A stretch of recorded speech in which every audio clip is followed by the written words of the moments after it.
ஊடுருவதற்காக விலை போய்விட்டார்கள். மத்திய அரசாங்கம் பணம் தரவில்லை, அதனாலே தான் திட்டத்தை நடத்த முடியவில்லை என்று மார்க்சிஸ்ட் கம்யூனிஸ்ட் கட்சி சொல்வதை விட அந்த கட்சியை கழித்து விட்டு போய் விடுவது நல்லது. ஒன்று. அதே மாதிரி இந்த பிரேமலதாவை பாருங்கள், அவர் தந்தால் அவரோடு, இவர் தந்தால் இவரோடு, யார் ராஜ்யசபா தருவார்கள், யார் 6 சீட்டு தருவார்கள், யார் 8 சீட்டு, இது என்ன கேவலமான நிலைமை. ஏதாவது ஒரு கருத்துக்கு வா.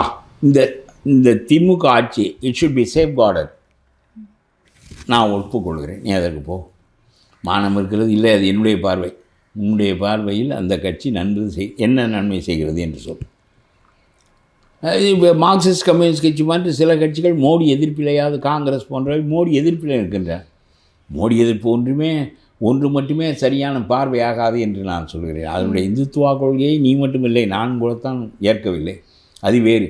ஆனால் இவற்றையெல்லாம் தாண்டி ஒரு அரசியல் நடைபெறுகின்ற போது ஒதுக்கத்தக்கது எது, ஏற்கத்தக்கது எது, முன்வைக்கத்தக்கது எது, கொஞ்சம் பின்வைத்து கொள்ளத்தக்கது எது என்றெல்லாம் சிந்திக்க வேண்டிய கட்டம் ஏற்படும்.